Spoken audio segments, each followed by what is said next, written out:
ಬಹಳಷ್ಟು ಜನರನ್ನು ನಾವು ಮಾತನಾಡಿಸುವಾಗ ಅಥವಾ ನಮ್ಮದೇ ಸರ್ಕಲ್ನಲ್ಲಿ ಬಹಳಷ್ಟು ಜನ ಯಶಸ್ಸು ಕಂಡಿರ್ತಾರೆ, ಎಲ್ಲವೂ ಸಿಕ್ಕಿರುತ್ತೆ. ಎಲ್ಲವೂ ಇನ್ ದ ಸೆನ್ಸ್ ಹಣ ಸಿಕ್ಕಿರುತ್ತೆ, ಫೇಮ್ ಸಿಕ್ಕಿರುತ್ತೆ, ಮರ್ಯಾದೆ ಸಿಕ್ಕಿರುತ್ತೆ, ಆದರೆ ನೆಮ್ಮದಿ ಒಂದಿಲ್ಲ ಅಂತ ಬಹಳ ಜನ ಹೇಳ್ತಾರೆ.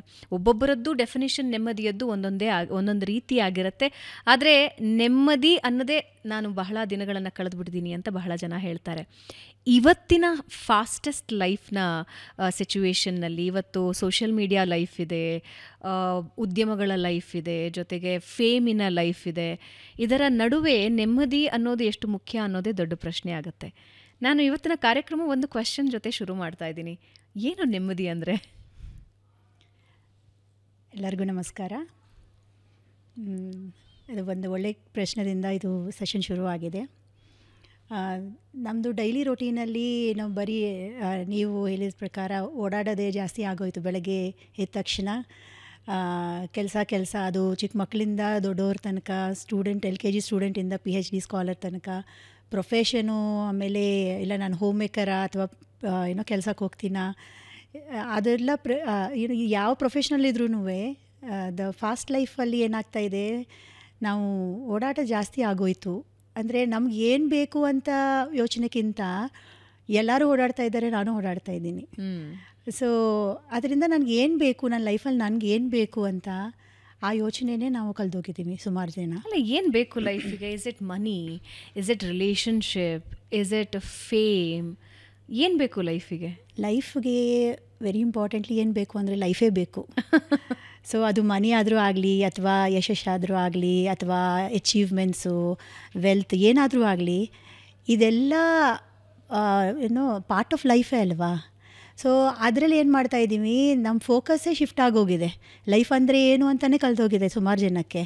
ಸೊ ಆ ರ್ಯಾಟ್ ರೇಸ್ ಹೆಂಗಾಗಿದೆ ಅಂದರೆ, ನಾನು ಇಷ್ಟು ದುಡ್ಡು ಮಾಡಬೇಕು, ಇಷ್ಟು ಮನೆ ಕಟ್ಕೋಬೇಕು, ನನಗೆ ಇಷ್ಟು ಅಕ್ಯುಮುಲೇಷನ್ ಇರಬೇಕು. ಅದರಿಂದ ನೀವು ಲಿಮಿಟೆಡ್ ಆಗಿ ಏನಾದರೂ ಅಂದರೆ ಎಷ್ಟು ಸಿಕ್ಕಿದರೆ ನಾನು ಖುಷಿಯಾಗಿದ್ದೀನ ಅಂದರೆ ಅದೂ ಇಲ್ಲ. ಇಸ್ ಇಟ್ ರಾಂಗ್ ಕನಸು ಕಾಣೋದು? ಹೌದು, ನನ್ನ ಬ್ಯಾಂಕ್ ಬ್ಯಾಲೆನ್ಸ್ 7-8 ಡಿಜಿಟ್ ದಾಟಬೇಕು ಅನ್ನೋದು, 2-3 ಫ್ಲೋರ್ ಮನೆ ಇರಬೇಕು ಅನ್ನೋದು, ಇಸ್ ಇಟ್ ರಾಂಗ್? ಅದರಲ್ಲಿ ತಪ್ಪಿಲ್ಲ, that's not wrong at all, but that is not enough. 2 ಮನೆ ಇದ್ಮೇಲೆ ನಾವು ಖುಷಿಯಾಗಿರ್ತೀವ, ಇಷ್ಟು ಸಾಕು, ನಾನು 2 ಮನೆ ಮಾಡಬೇಕು ಅಂತ ಅಂದ್ಕೊಂಡಿದ್ದೀನಿ, ಮಾಡಿದ್ದೀನಿ, ಸಾಕಾ ಅಂದರೆ ಇಲ್ಲ, 3ನೇ ಮನೆ ಕಟ್ಟಬೇಕಂತ ಅನಿಸುತ್ತೆ. 2 ಕಾರ್ ಇದ್ದರೆ ಸರಿನಾ? ಇಲ್ಲ, ಮೂರನೇ ಕಾರ್ ಬೇಕು. ಆಮೇಲೆ ಇಷ್ಟು ವೆಲ್ತ್ ನಾನು ಅರೇಂಜ್ ಮಾಡಿದ್ದೀನಿ, ಇಷ್ಟು ಸಾಕಂದರೆ ಇಲ್ಲ. ಸೊ ಮನುಷ್ಯರದು ಈ ಓಡಾಟ ಏನಕ್ಕಂದರೆ ಇದು ಅನ್ಲಿಮಿಟೆಡ್ಗೆ ಸೆಟ್ಲ್ ಆಗಲ್ಲ, ಅನ್ಲಿಮಿಟೆಡ್ ಬೇಕು. ಅನ್ಲಿಮಿಟೆಡ್ ಏನು ಅಂದರೆ ಅದು ತಿಳ್ಕೊಳ್ಳೋಕ್ಕೇ ಇದೆಲ್ಲ ಮಾಡ್ತಾಯಿದ್ವು. ಅಂದರೆ ನನಗೆ ಈ ದುಡ್ಡಿಂದ ಖುಷಿ ಬರುತ್ತಂದರೆ ಅಷ್ಟು ದುಡ್ಡು ಮಾಡ್ಕೊಂಡಾದ್ಮೇಲೆ ನಾನು ಲಿಮಿಟೆಡ್ ಆಗಿರ್ತೀನ, ಖುಷಿಯಾಗಿರ್ತೀನಿ ಅಂದರೆ ಇಲ್ಲ, ಇನ್ನೊಂದು ಚೂರು ಬೇಕು. ಆ ಇನ್ನೊಂದು ಚೂರು ದುಡ್ಡುಗಲ್ಲ, ಮನೆಗಲ್ಲ, ಆಮೇಲೆ ಫೇಮ್ಗಲ್ಲ, ಇನ್ನು ಯಾವುದಕ್ಕೂ ಇದೆ. ಅದು ಏನು ಅಂದರೆ ಅದು ನಮಗೆ ಅರ್ಥ ಆಗಬೇಕು ಅಂದರೆ ಎಲ್ಲ ರೋಲ್ಸ್ ನಾವು ಪ್ಲೇ ಮಾಡ್ತಾಯಿದ್ದೀವಲ್ವ ಎವ್ರಿ ಡೇ, ಅದ್ರ ಜೊತೆಗೆ ನಮಗೆ ನಾವು ಸ್ವಲ್ಪ ಟೈಮ್ ಕೊಟ್ಕೊಂಡು, ಆ ಟೈಮ್ ತುಂಬ ಇಂಪಾರ್ಟೆಂಟ್ ಎಲ್ಲರಿಗೂ. ಬಟ್ ಈ ರೇಸಲ್ಲಿ ಏನಾಗ್ತಾಯಿದೆ, ಟೈಮ್ ಟು ಟೈಮ್ ನಾನು ಇಲ್ಲಿಗೆ ಹೋಗಬೇಕು, ಅದು ಮಾಡಬೇಕು, ಅಲ್ಲಿಂದ ಇದು ಅಂದರೆ ಕಾಲೇಜು, ಸ್ಕೂಲು, ಮನೆ, ಮಕ್ಕಳು, ಆಮೇಲೆ ಸೊಸೈಟಿ, ಫ್ಯಾಮಿಲಿ, ರಿಲೇಟಿವ್ಸು, ಈ ರೇಸಲ್ಲಿ ನನಗೆ ಆ್ಯಕ್ಚುಲಿ ಏನು ಬೇಕು ಅನ್ನೋದೇ ಸೈಡ್ಗೆ ಹೋಗಿದೆ. ನಾವು ಅಡ್ರೆಸ್ಸೇ ಮಾಡ್ತಾಯಿಲ್ಲ ಅದನ್ನು. ಸೊ ನಮ್ಮದು ಈ ರೇಸ್ ಏನಿದೆಯೋ ಅದು ಮನೆಗಲ್ಲ, ಮಕ್ಳಿಗಲ್ಲ, ವೆಲ್ತ್ಗಲ್ಲ, ಅಂದಮೇಲೆ ಅಕ್ಯುಮುಲೇಷನ್ಸ್ಗೆ ಯಾವುದಕ್ಕೂ ಅಲ್ಲ, ಇದು ಬೇರೆ ಯಾವುದಕ್ಕೂ ಇದೆ. ಯಾಕಂದರೆ ಇದು ಯಾವ ಮಟ್ಟಕ್ಕೆ ನಾವು ಪ್ರೊಕ್ಯೂರ್ ಮಾಡ್ಕೊಂಡಿದ್ರು ನಮಗೆ ನಮ್ಮ ಸಂತೋಷ ಕೊಡೋದು ಅಂದರೆ ಲಿಮಿಟೆಡ್ ಟೈಮ್. ಫಾರ್ ಎಕ್ಸಾಂಪಲ್ ಒಂದು ಹೊಸ ಡ್ರೆಸ್ ತೊಗೋತೀವಿ, ಅದರಿಂದ ಯಾವ ಮಟ್ಟಕ್ಕೆ ನಾವು ಎಂಜಾಯ್ ಮಾಡ್ತೀವಿ ಅಂದರೆ ಅದು 1-2 ಸತಿ ಹಾಕೋತೀವಿ, ಎಲ್ಲರೂ ಚೆನ್ನಾಗಿದೆ ಅಂತಾರೆ, ನಮಗೂ ಖುಷಿ ಅನಿಸುತ್ತೆ, ಆಮೇಲೆ ಇನ್ನೊಂದು ಬೇಕು ಅಂತ. ಸೊ ಅದಕ್ಕೆ ಆಸೆಗೆ ಈ ಲಿಮಿಟೇ ಇಲ್ಲ. ಬಟ್ ಈ ಫೇಸ್ ಆಫ್ ಲೈಫಲ್ಲಿ, ಈ ರೊಟೀನಲ್ಲಿ ನಮ್ಗೆ ಸ್ವಲ್ಪ ನಾವು ಟೈಮ್ ಕೊಟ್ಕೊಂಡ್ರೆ ಆವಾಗ ನಮಗೆ ಗೊತ್ತಾಗತ್ತೆ ನನಗೆ ಲೈಫಲ್ಲಿ ಏನು ಬೇಕು ಆ್ಯಕ್ಚುಲಿ ಅಂತ. ಸೊ ನೀವು ಶುರು ಮಾಡಿರೋದು ನೆಮ್ಮದಿ ಬೇಕು ಲೈಫಲ್ಲಿ ಅಂತ, ಅದು ಎಲ್ಲದಕ್ಕೂ ಆನ್ಸರು ಎವ್ರಿ ಡೇ ನಮಗೆ ನಾವು ಯಾವ ಮಟ್ಟಕ್ಕೆ ಟೈಮ್ ಕೊಟ್ಕೋತಾ ಇದ್ದೀವಿ ಅನ್ನೋದು ತುಂಬ ಇಂಪಾರ್ಟೆಂಟ್. Very true.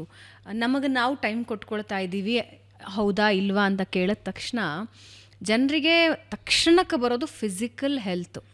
ನಮಗೆ ನಾವು ಟೈಮ್ ಕೊಟ್ಕೋಬೇಕು ಅಂದರೆ ಓನ್ಲಿ ಎಕ್ಸಸೈಸು, ಜಿಮ್ಮಿಗೆ ಹೋಗ್ತಿದ್ದೀನಾ, ನಾನು ವರ್ಕೌಟ್ ಮಾಡ್ತಾ ಇದ್ದೀನಾ, 6 abs ಬಂದಿದೆಯಾ, ನನ್ನ ಇನ್ನರ್ ಬಾಡಿ ಹೆಲ್ದಿಯಾಗಿ ಇದೆಯಾ ಅಂತ. ಬಟ್ ನನ್ನ ಪ್ರಶ್ನೆ ಇರೋದು ಇಸ್ ಇಟ್ ಇನಫ್ ಅಂತ. ಬಾಡಿ ಚೆನ್ನಾಗಿದ್ದರೆ ಸಾಕಾ? ನನಗೆ ನಾನು ಟೈಮ್ ಕೊಟ್ಕೊಳ್ಳೋದು ಅಂದರೆ ಜಿಮ್ಮಿಗೆ ಹೋಗೋದಾ, ಬರೀ ವ್ಯಾಯಾಮ ಮಾಡೋದಾ? ಅಂದರೆ ಹೆಲ್ತ್ ಅನ್ನೋದು ಒಬ್ಬೊಬ್ಬರದ್ದು ಒಂದೊಂದು ಥರ definition. But health definition world health organisation ಡೆಫಿನಿಷನಲ್ಲೇ ಇದೆ. ಹೆಲ್ತ್ ಅಂದರೆ ಬರೀ ಫಿಸಿಕಲ್ ಫಿಟ್ನೆಸ್ ಅಲ್ಲ. ಸೊ ಹೆಲ್ತಲ್ಲಿ ಫಿಸಿಕಲ್ ಫಿಟ್ನೆಸ್ ಒಂದು, ಶಾರೀರಿಕ ಆರೋಗ್ಯ ಅನ್ನೋದು ಒಂದು ಕಾಂಪೊನೆಂಟ್ ಅಷ್ಟೇ. ಮಾನಸಿಕ ಆರೋಗ್ಯ, ಎಮೋಷ್ನಲ್ ಬ್ಯಾಲೆನ್ಸ್, ಸ್ಟೆಬಿಲಿಟಿ, ನಾವು ಎಲ್ಲರ ಜೊತೆ ಹೆಂಗೆ ಹೆಲ್ದಿಯಾಗಿರ್ತೀವಿ, ಹೆಲ್ದಿ ರಿಲೇಷನ್ಸ್ ಹೆಂಗೆ ಮೇಂಟೈನ್ ಮಾಡ್ತೀವಿ, ಆಮೇಲೆ ಸ್ಪಿರಿಚುವಲ್ ಆಗಿ ಯಾವ ಥರ ಎವಾಲ್ವ್ ಆಗಿದ್ದೀವಿ, ಇದೆಲ್ಲನೂ ಹೆಲ್ತ್ ಡೆಫಿನಿಷನ್ಗೆ ಕಾಂಪೊನೆಂಟ್ಸೇ. ಬಟ್ ನಾವು ಬರೀ ಹೆಲ್ದಿಯಾಗಿರೋದಂದರೆ ಫಿಸಿಕಲಿ ಫಿಟ್ ಆಗಿದ್ರೆ ನನಗೆ ಯಾವುದೂ ಡಿಸೀಸ್ ಇಲ್ಲ, ಯಾವುದೂ ಪ್ರಾಬ್ಲಮ್ ಇಲ್ಲ, ನಾನು ಚೆನ್ನಾಗೇ ಇದ್ದೀನಿ ಅಂದರೆ ಹೆಲ್ದಿಯಾಗಿದ್ದೀನಿ ಅಂತ ಒಂದು ಅರ್ಥ ನಾವು ಮಾಡ್ಕೊಂಡಿರೋದು. ಬಟ್ ಫಿಸಿಕಲ್ ಹೆಲ್ತ್ ಒಂದೇ ಅಲ್ಲ, ಮೆಂಟಲ್ ಹೆಲ್ತು ತುಂಬ ಇಂಪಾರ್ಟೆಂಟು.